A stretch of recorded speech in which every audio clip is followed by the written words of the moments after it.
what I want to do is I want to share with you guys a personal story of a lady that I met in a village in Ghana when I was over there with the Canadian Cooperatives Association. And I met Kennedy in Ghana through CCA because we go over there and we go to help our credit union partners overseas to keep on moving forward with their credit unions. Do we have Cecilia's slide? I think we do. So this is a lady named Cecilia that I met in 2014.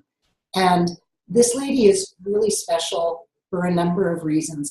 One of the biggest things, and I want, like, there's a bunch of kids from all over Alberta sitting here, but I want you to think about your parents having to decide if you have two brothers and a sister.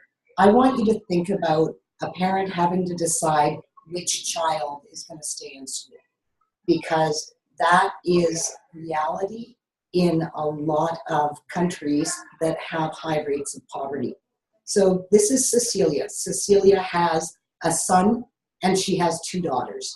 In Ghana and in many of these poverty-stricken places, the son, if you can afford to send one child to school, it is going to be the son.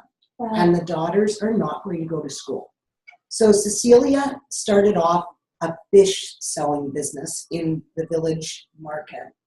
And she had, basically what happened was she was driving, she had a driver drive her 7 hours to a town, to a larger city where she would buy fish. She would bring the fish back and she would sell it the next day in the market.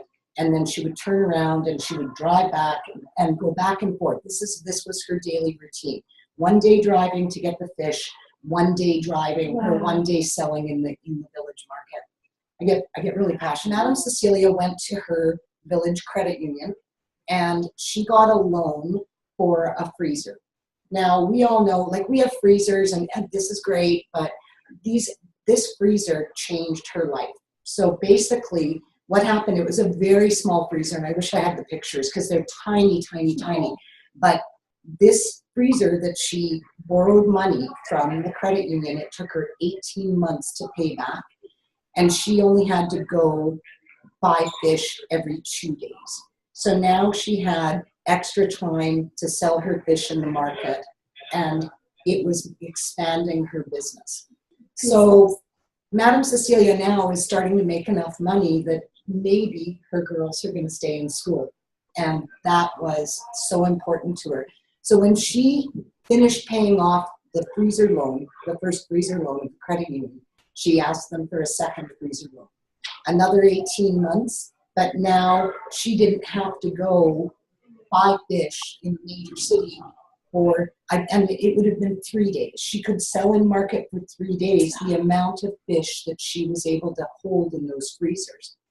Again, 18 months passes by, and now she's looking at it and going, yeah, my girls are staying in school. So she gets another freezer loan from the credit union, and now she only has to go there once a week. 1 day a week she drives up, she goes up, she gets all the fish, she comes back down, and what happens in this market is they slaughter animals in the morning.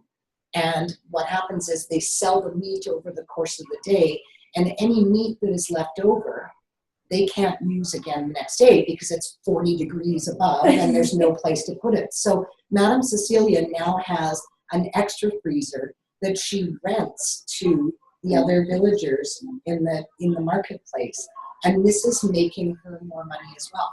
So when I met Madam Cecilia, one of her son was already going to post-secondary education, and her daughter, her first daughter, they had enough money to send her to university. Now that is microfinance. That is such a small loans, but you are lending a hand and you are literally picking these people up out of poverty. And the credit union helped her do this. It was just fantastic. I was telling Lindsay earlier, I will never forget the time I spent with this lady because it was the most powerful thing to find out what the credit union was doing for her and how she literally was able to put her children through school because of it.